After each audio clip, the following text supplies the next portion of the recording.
To discover a great coffee, you could search the quaint back alleys of New Orleans' French Quarter. Instant Folgers taste good as fresh perked. Try it.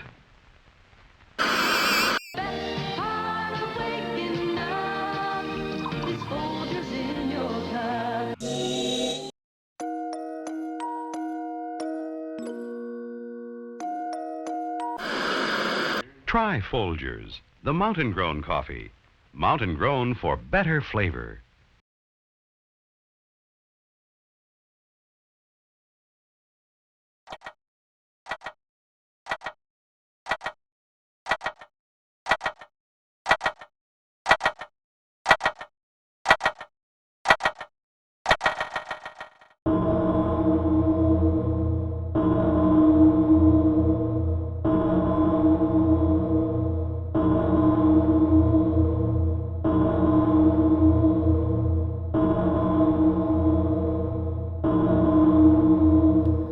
Abigail Ann Folger was born on August 11, 1943, in San Francisco, California.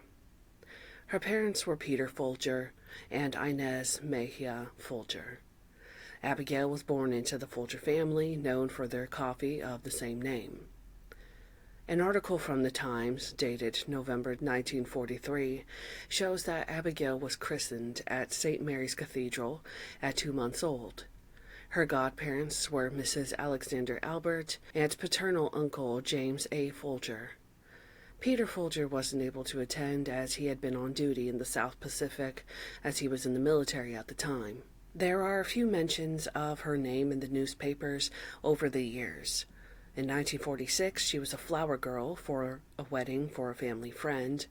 A few articles in general mention her father during the 1940s. An article from 1949 shows that the Folgers were mentioned among other socialite families as to their holiday activities. Abigail's birth was put in the paper as observed by the Peninsula Times on August 19, 1943. Peter Folger fought in World War II. Some articles mention the Army and others the Marines. Peter was a pilot that had been in various air assaults and raids. On October 8, 1953, the Times posted the article, Peter Folger Sued by Wife, where Abigail's mother had filed for divorce against her father, citing extreme cruelty. The article states that they had married in 1939, but it seems that reliable sources or other sources state that they had actually married in 1933. Inez's attorney said that a property settlement and alimony had been reached, and there would be joint custody of the kids, Abigail and Peter. Abigail at the time was 9 years old, and her brother was 7. The article stated that their mother would have physical custody and would continue to operate at the family home at 2355 Broadway in San Francisco. At the time, Peter Folger was vice president of the J.A. Folger Coffee Firm and a former Marine major and a polar player of note. On October 11, 1952, the Times posted that Inez Mejia Folger was granted an uncontested divorce decree. Her attorney said that she would be granted in excess of $100,000 in the case, and property as the result of an out-of-court property settlement.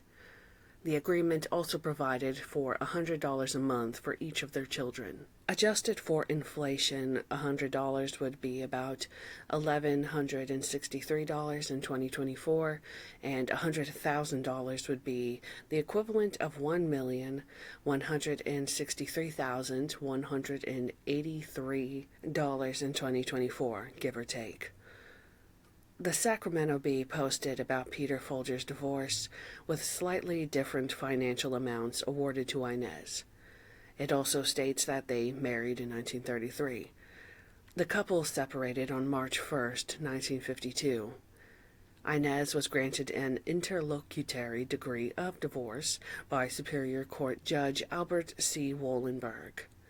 Inez charged Peter with loudness, anger, and offensive manners towards her. The court approved, and she was to be granted a settlement of $100,000 at least, with $1,050 of monthly alimony, plus $100 monthly for the children. The family home, furnishings, and life insurance, valued in excess of $40,000, were granted.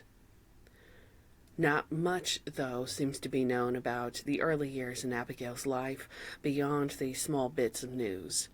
I'm unsure of how her parents' divorce affected Abigail, if at all.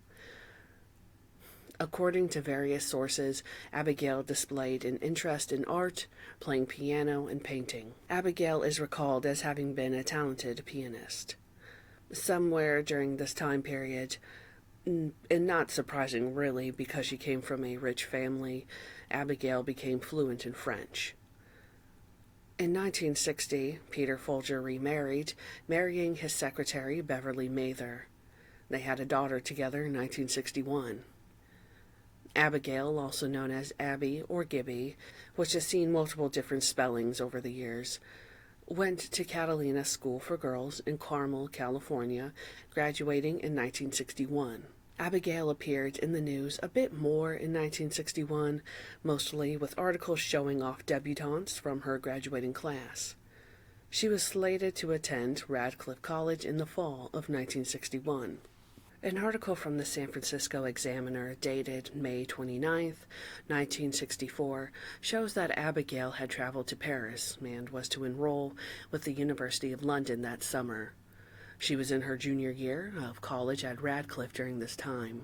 Eventually, she graduated from there, having a degree in art history, and in some sources, she graduated with honors.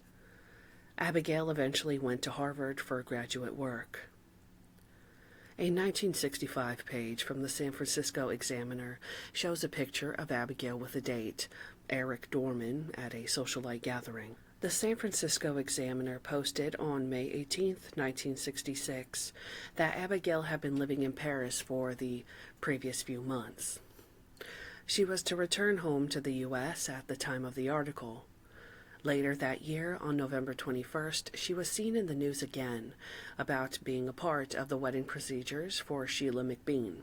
They were also mentioned in early articles of 1967 about the wedding, where Abigail was a bridesmaid. In 1967, she dated Jim Marshall, a photographer, and accompanied him to the Monterey Pop Festival with Elaine Mays. In 1967, Abigail took a job at the University of California. She didn't stay there long and moved to New York City. There, she got a job working for a magazine publisher, which she eventually left for a job at the Gotham Book Mart on 47th Street. At a bookstore party, she met Polish author Jerzy Kosinski, who then introduced her to Wojtek Frykowski. Wojtek was barely fluent in English, but he could speak fluent French, as of course could Abigail. So she gave him tours of the city, and over time a romance developed between the two. Some sources say that this was a very short period of time. The couple shared an apartment for a few months before deciding to move to California in the summer of 1968. In Los Angeles, the two found a house on Woodstock Road in Laurel Canyon. Her mother, Inez, was active in charity work with the Haight-Ashbury Medical Clinic in San Francisco. Abigail also became involved with volunteer work. She registered as a volunteer social worker for the Los Angeles County Welfare Department. In 1968, Abigail attended a fundraiser set up by her mother to aid the Haight-Ashbury Medical Clinic. Ironically, the same time, many of the Manson family women were being treated there. This is something that the Manson family has corroborated in their own books, such as Susan Atkins's, about using the medical clinic in Haight-Ashbury. In Los Angeles, Abigail spent her days in the ghettos working and doing volunteer work with the children. She was very involved with the civil rights cause, contributing large amounts of money to the campaign of Tom Bradley, a black councilman who was running for mayor. Abigail's job with the welfare department was beginning to take a toll on her. She eventually became overwhelmed, and she realized that her work did very little to combat the massive social problems within the inner city. She told a friend, "A lot of social workers go home at night, take a bath, and wash their day off. I can't. The suffering gets under your skin." Adding to her depression was the election between Tom Bradley and Sam Yorty. Bradley ended up losing after he became the victim of an intense racial smear campaign. According to Nicholas Schreck, the Folgers could not stand Wojtek Frykowski. Inez and Peter Folger agreed to work together to help Abigail recover from the relationship with Wojtek. It's clear that he was using her, at the very least, to get money. Schreck's book also described the reunion that Gibby was later to have with her mother as a drug intervention. In the spring of 1969, Sharon Tate and her husband Roman Polanski went to Europe to work on separate film projects. Roman didn't want the house they lived in on Cielo Drive to be unattended while they were gone, so he arranged for Wojtek and Abigail to house sit. The couple moved in on April 1st. From the way Helter Skelter by Vincent Bugliosi has it written, it seems that Sharon returned to Cielo around July of that year. In Jeff Gein's book, he wrote that Folger and Frykowski had taken over at Cielo Drive, as Sharon and Roman were to be in Europe. Sharon wanted to spend as much time as possible with her husband before getting too far along in her pregnancy. Even though Tate trusted Rudy Altabelli, the owner of Cielo Drive, implicitly and knew he'd hired a caretaker, she still felt better having friends staying in her home when she wasn't there. When she was alone and Polanski away, Frykowski and Folger could keep her company. They were apparently working through a tough time in their relationship. Folger had just given up her volunteer job with the county. They were welcome at Cielo for as long as they wanted to stay. Around this time, Abigail made the decision to quit her job at the welfare department, and she had started considering leaving Wojtek. The relationship had begun to sour at this time period, with them fighting constantly and using drugs more frequently. Abigail told close friends and her psychiatrist that she was intent on leaving Wojtek for good, drugs reportedly being the center for all of this. In Jeff Gein's book, Manson, he wrote that Wojtek Frykowski lived off Abigail, and according to subsequent police reports, used cocaine, LSD, mescaline, marijuana, and hashish in large amounts.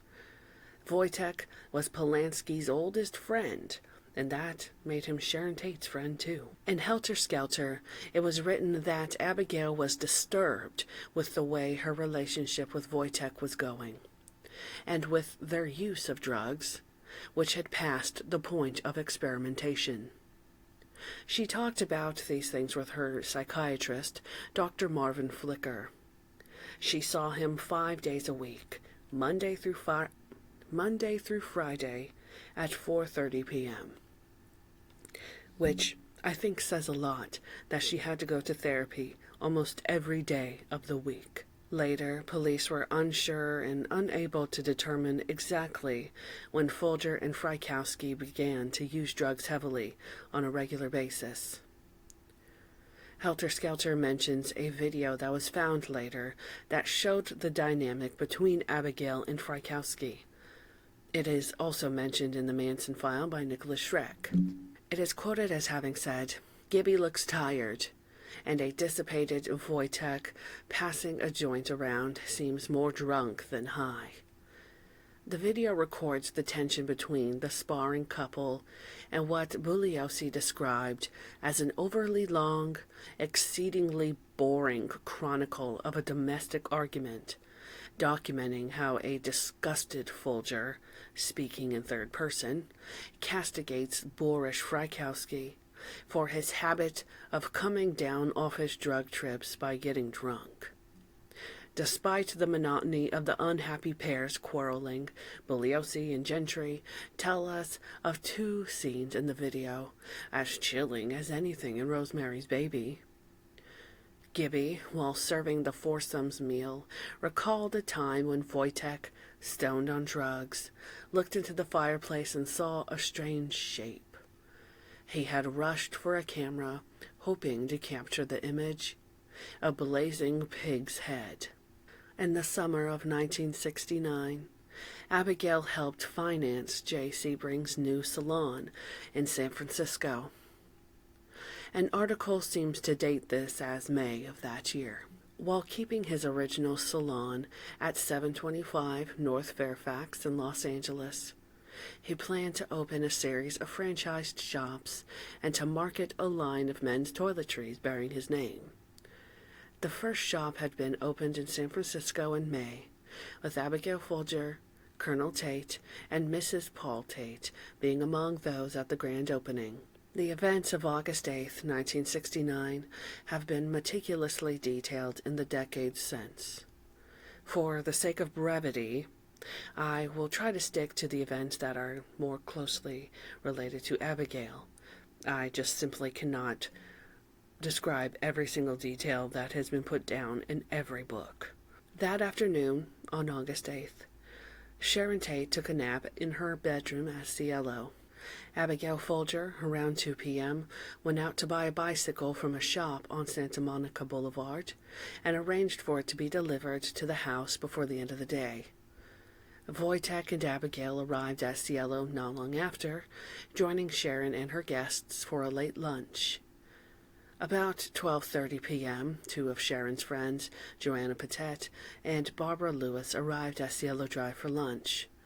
It was all small talk, mostly about the incoming baby. On page 63 of Chaos by Tom O'Neill, he actually wrote that a number of Tate's friends were quick to mention the undesirable company she kept, with Frykowski and Folger at the top of the list. Tate couldn't stand them, said Joanna. The two had had lunch together at the house on the day of the murders. Patet was surprised to see Frykowski and Folger, whom she'd never met before, walking around like they owned the place. Tate tolerated the pair only because her husband insisted on it. On the phone with Polanski, so depressed that she fell into tears, she complained that the two brought too many drugs into the house, too much chaos. But Polanski refused to turn them out. This seems to be corroborated in Nicholas Schreck's book, The Manson File. Another of Sharon Tate's best friends, actress Joanna Patet, also blew the mainstream whitewashing of the Cielo crowd and told Tom O'Neill, "I hated him," when asked of Polanski. Patet, an eyewitness to her friend Sharon's last afternoon on Earth, also punctured the commonly peddled idea that Frykowski and Folger were Tate's friends, stating that Tate couldn't stand them, only tolerating their presence because of Polanski's stubborn refusal to get rid of them. When Sharon's former roommate and a mutual friend of Patet's, Sheila Wells, whom Tate was supposed to visit on the night she was murdered, echoed Patet's misgivings about Frykowski and Gibby when she told the German magazine Constance of a night in July, roughly 3 weeks before the murders. "I was with Sharon in the bedroom watching television. In the living room on the sofa sat Gibby and Frykowski. Sharon pointed at them and said, sighing, 'These people, I don't understand this. They are always stoned.'" Schreck's book leans heavily into the drug theory for the crimes, and that Abigail used many different types of drugs, Wojtek a seller of various kinds. On August 8th, 1969, Abigail and Wojtek joined Sharon Tate and Jay Sebring for dinner at El Coyote, a Mexican restaurant on Beverly Boulevard. Nobody at Cielo felt like cooking, so even though Tate was tired, she went with Sebring, Frykowski, and Folger to a restaurant for a late dinner. A waitress remembered them leaving around 9:45 p.m. They were home by 10 or shortly after when Folger's mother called and talked to her. William Garretson, the caretaker, felt hungry, but there was no food in the Cielo guest house. He walked down the steep hill and hitched a ride to Sunset Strip, where he purchased cigarettes and a TV dinner. Then he hitched back to Cielo, arriving sometime after 10 p.m. The lights were on in the main house, as usual, but there were only 3 cars parked outside. A Porsche belonging to J. Sebring, Abigail Folger's Firebird, and a rented Camaro that Sharon Tate was driving. After dinner, the 4 returned back to the Cielo Drive estate, Wojtek falling asleep on the couch. Tex Watson, Susan Atkins, Linda Kasabian, and Patricia Krenwinkel went to Cielo Drive on the night of August 8th. The reason why being the speculation for the past 5 decades. Tex and Susan Atkins snorted some meth in what seems to have been unknown to Charles Manson at the time. In Jeff Gein's book, along with Tex and Susan's books, they were secretly doing meth behind Charlie's back. Susan wrote that it seemed like it was a complete secret from Charlie. They sneaked off to their meth stash and snorted some. As always, the drug made them edgier and more aggressive. Exactly the effect they wanted. Charlie told Tex to take the yellow 1959 Ford owned by ranch hand Johnny Swartz. Despite Linda Kasabian being the only one with a valid driver's license, Tex was the one driving. Despite the talk that day about copycat murders, as Tex drove out of the ranch's front gate, the 3 women didn't know yet that they were going to kill anyone. They'd been ordered to take their knives, but there was nothing new about that. Since Charlie had first mentioned Helter Skelter, family members usually went around armed so that they could defend themselves in case of attack.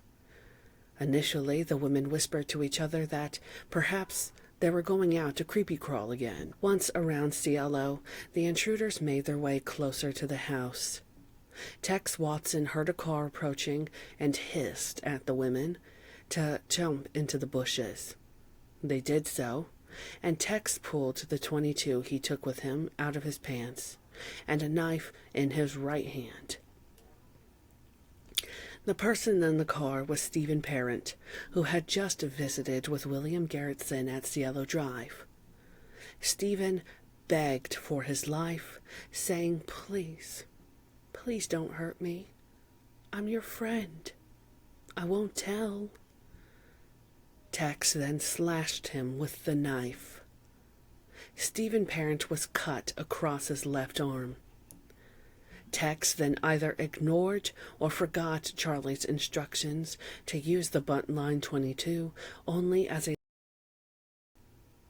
He shot Stephen Parent 4 times at point-blank range. Parent fell dead across the front seat of the car. 100 yards away, at the next house down the Cielo Drive slope, Mrs. Seymour Cott sat up in bed, awakened by what she thought might be 3 or 4 gunshots.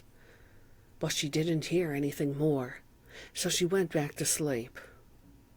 A security patrol officer, sitting in his car parked on a street nearby, also thought he heard shots. Since he couldn't tell specifically which direction they came from, area acoustics were baffling, he called in a report to the West Los Angeles Division of the LA Police Department. The officer who took the call commented, "I hope we don't have a murder," but didn't send anyone out to investigate. The peculiar acoustics of the canyon swallowed the sound of the gunfire for those inside the main house. Abigail went to her room to read a book, dressed in a white nightgown, while Jay and Sharon talked in the master bedroom. Shortly after midnight, Susan Atkins passed by Abigail's room. Abigail smiling and waving, thinking that Susan was somebody's friend. With the way things were back then, the house wasn't locked the way many people lock their houses down today. I've read that many people would be in and out of the Cielo Drive house, friends of friends coming and going. She, Abigail Folger, wasn't shocked to see a stranger in the house. Tate and Polanski regularly welcomed all hours guests. This woman seemed like one. From Tex Watson's book, he wrote, "She, Susan Atkins, brought back Abigail Folger first, a dark-haired woman in a long white nightgown. Katie held a knife on her while Sadie went back for the other two. When she looked helplessly to Frykowski, he shook his head slightly, and she said nothing. I told you, one more word and you're dead. I screamed and shot him." As he slumped forward onto the rug, still alive, Sharon became hysterical. But the Folger woman seemed anxious to cooperate, as if somehow she could bring sanity into the madness simply by maintaining her own control. Sadie yelled that someone was getting away. I looked across the lawn and saw Abigail Folger dashing towards the fence with Katie behind her, knife raised. Her blood was already streaking the white nightgown. I ran across the grass as Katie tackled her. Suddenly she stopped fighting. Looking up at me as she lay on her back, she whispered without emotion, "I give up. You've got me." It was as if my hand and the knife were one, plunging up and down. I felt nothing. Once we got down into the valley, we stopped for gas. We paid for it out of the $70 we stole from Abigail Folger, and took turns going into the restrooms to check for blood spots. Linda drove the rest of the way home. Going back a little bit after Susan had waved at Abigail Folger, a few minutes afterwards, Susan came back into the room that Abigail was in and instructed her to go into the living room where Tex Watson had ordered her, Wojtek, Sharon, and Jay to sit on the floor. The intruders attempted to tie everyone up, though chaos ensued after Tex shot and then began stabbing Jay Sebring. Tate and Folger screamed during the entire assault. When Tex was finally finished and stood up, his knife dripping blood, one of the women asked plaintively, "What are you going to do with us?" Although it was obvious, Tex's reply was blunt. "You're all going to die." Folger and Tate began begging for their lives. While Pat held Folger at knife point and Tate watched helplessly, Tex tried to help Susan finish off Frykowski. From Susan Atkins' book. Tex then told me to go check for other people in the house. I walked down a hall and past a room where a woman wearing glasses was reading a book. I waved at her, smiled, and kept going. The woman, Abigail Folger, heiress to the Folger coffee fortune, smiled and waved back. I continued on down the hall and came to another bedroom. A very pretty, pregnant woman was in bed, and a man was sitting on the bed. They were talking. They turned out to be Sharon Tate, the actress and wife of movie producer Roman Polanski, and Jay Sebring. Miss Tate and her visitor continued to talk, apparently not seeing me. I found no one else in the house. Walking back towards the living room, I waved at the Folger woman again and reported to Tex. Walking behind, I herded them down the hall, and taking them into the Folger woman's bedroom, I ordered her to follow. And surprisingly, she came too, saying nothing. I held the knife menacingly in my right hand, although I write with my left, and my costume and bold manner obviously intimidated them. Tex told Pat to turn down the lights. He continued talking. "Where's your money?" The Folger woman spoke first. "I have some credit cards." I moved swiftly and grabbed her, holding my knife to her abdomen. I walked her to her bedroom. "Please don't hurt me," she sobbed. "You can have everything." I was fighting wildly, but was aware that Pat and the Folger woman had begun to struggle also. There were screams, yells, curses, wrestling, stabbing, and kicking as a desperate fight for life was waged in that luxurious house of horror in the hills of Bel Air. It was total chaos. Folger, Tex, and Pat all ran out onto the lawn after Frykowski, and it was there that the bodies of Miss Folger and her lover, Frykowski, ended up, unbelievably battered and punctured. Wojtek had freed himself, while Patricia Krenwinkel and Abigail had began wrestling. After being stabbed multiple times, Abigail broke free and ran down the hallway in an effort to escape. Krenwinkel followed her with an upraised knife, finally tackling her on the lawn right outside Sharon's bedroom. Patricia Krenwinkel stabbed Folger several times, trying to kill her, unsure of whether she had. Krenwinkel continued to stab Abigail until Tex Watson came over to help. Tex, certain that he had finished off Frykowski, was standing nearby.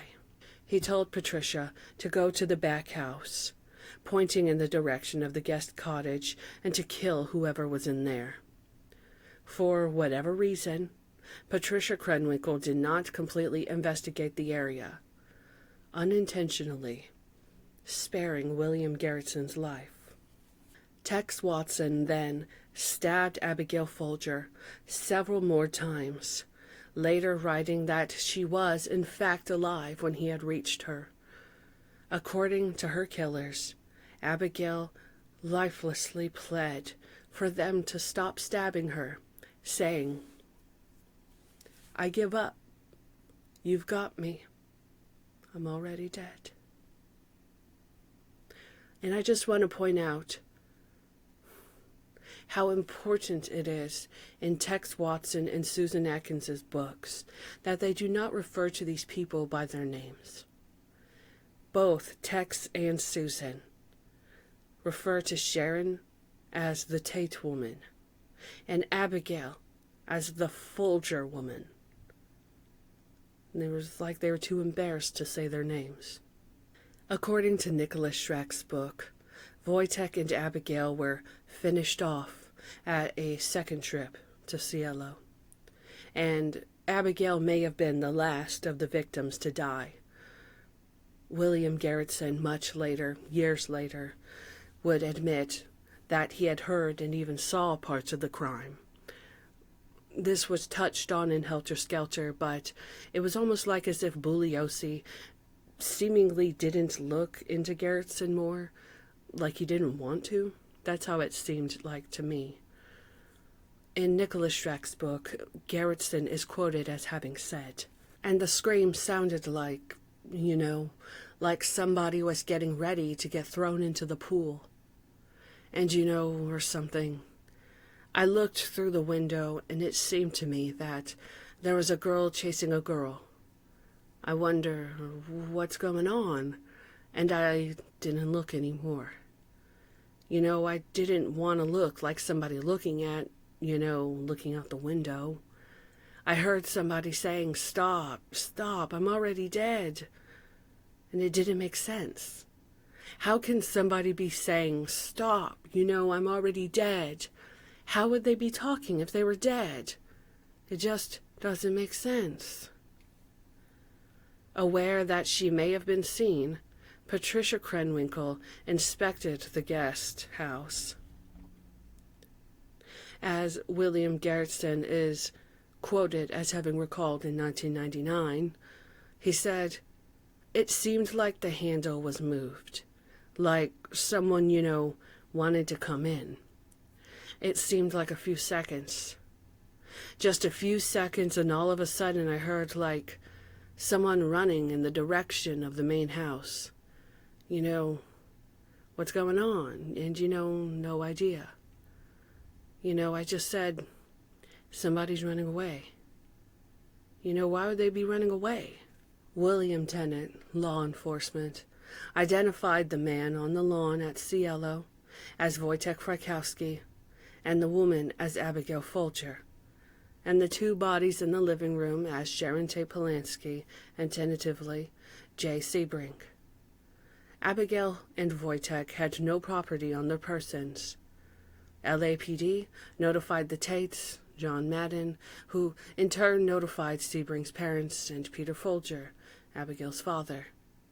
It should also be noted that Abigail was so drenched in blood that, first of all, she was mistaken for Winifred Chapman, who was the caretaker of Cielo Drive, the cleaner or housemaid of Cielo Drive.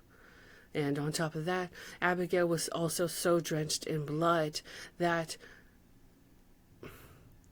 it was not realized at first that she was wearing a white nightgown. Her clothes were that soaked in blood, it was thought that she was wearing red. To quote from Helter Skelter, "Her mother, Inez, wasn't in California at the time, but Connecticut. She had been visiting friends after a Mediterranean cruise, and Mr. Folger reached her there. She couldn't believe it. She had talked to Abigail at about 10 the previous night. Both mother and daughter had planned to fly to San Francisco for a reunion, Abigail having made a reservation on the 10 a.m. United flight. By early afternoon, newscasts revealed 4 victims' identities. The public learned that Wojtek Frykowski, Abigail Folger, and Jay Sebring were dead, and under any other circumstances, TV, radio, and print coverage of the murders would have focused on the slayings of Abigail, an heiress to a famous coffee fortune, with Frykowski not getting any mention. But from the first, attention focused on the bloody demise of a movie star. Sharon Tate had 16 stab wounds, 5 of which would have been fatal. Jay Sebring had been shot once and stabbed 7 times. Abigail Folger's stab wounds totaled 28. Wojtek Frykowski, the victim who fought back the hardest, was shot twice, stabbed 51 times, and struck over the head with a blunt object 13 times. Stephen Parent had 1 defensive slash wound and was shot 4 times. Very little had been taken. Only $70 from Abigail Folger. A gram of cocaine was found in Jay Sebring's Porsche, plus 6.3 grams of marijuana and a 2-inch roach, a marijuana cigarette for those that don't know. The investigators also looked into Jay Sebring's personal life. The report also stated that Sebring had never used drugs as a habit, though LAPD knew otherwise. There were 6.9 grams of marijuana and a plastic bag in a cabinet in the living room of the main residence. In the nightstand of the bedroom used by Frykowski and Folger were 30 grams of hashish plus 10 capsules of MDA. Dr. R.C. Henry conducted the autopsies of Jay Sebring and Abigail Folger. As quoted in Helter Skelter, it stated, Abigail Ann Folger, female, Caucasian, 25, 5'5" and 120 pounds. brown hair, hazel eyes. Residence since the 1st of April, 10,050 Cielo Drive. Prior to that, lived at 2774 Woodstock Road. Occupation, heiress to the Folger coffee fortune. The autopsy report for Abigail states that the cause of death was a stab wound of the aorta. Other injuries of note were multiple stab wounds. Exsanguination was mentioned in the medical examiner's comments, meaning that she had bled out. The report stated that fly eggs were found on the back of her head. Man. On a scale of 0 to 4, 4 being the most intense degree of wounds, the report had 4+ on every space. That is how brutal and severe these wounds were. Patricia Krenwinkel brutally murdered Abigail to the point that the autopsy report was stating 4+. The anatomical summary states that there were multiple stab wounds of the neck, thorax, abdomen, and extremities. A penetrating stab wound of the aorta, exsanguination due to wound number 2, defense wounds of the arms and right hand, pulmonary congestion and edema, cerebral congestion and edema.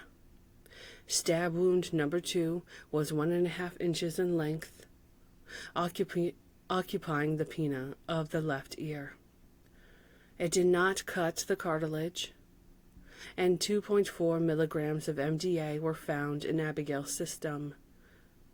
21 stab wounds were documented on the report, with 7 not documented. I'm not sure what that means exactly, because even though they're not documented, they're on the medical report and detailed. Over half or most of these undocumented wounds were around the torso and breast area. On August 17, 1969, Roman Polanski went to Cielo Drive. Thomas Thompson, a writer for life, asked Polanski how long Gibby and Wojtek had stayed there. His response was, "Too long, I guess."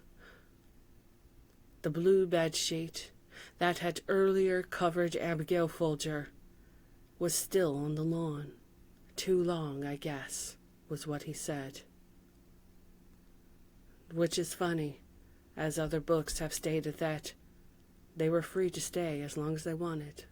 As for the trials and the killers, as you may or may not know, the killers were essentially found with the case unraveling thanks to Susan Atkins tattling on herself while in Sybil Brand Institute in jail.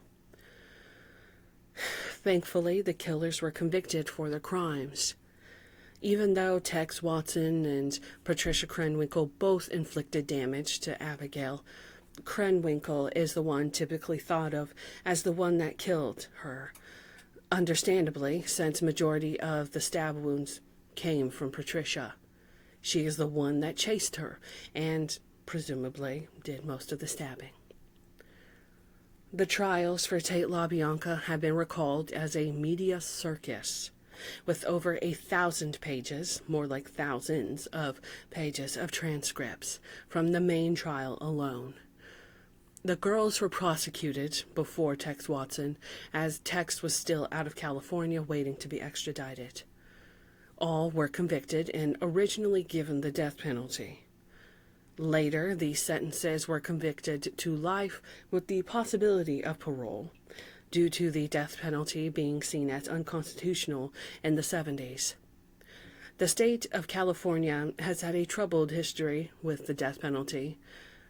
Later, the state allowed the death sentence again, though the killers of Tate LaBianca were allowed to keep their converted sentences of life with the possibility of parole. This part is my personal opinion, but I think that the converting of the sentences was one of the worst things that the state of California could have done. It resulted in the killers fighting for parole in the decades since their incarceration. Some of them fighting for parole up until their death, like Susan Atkins.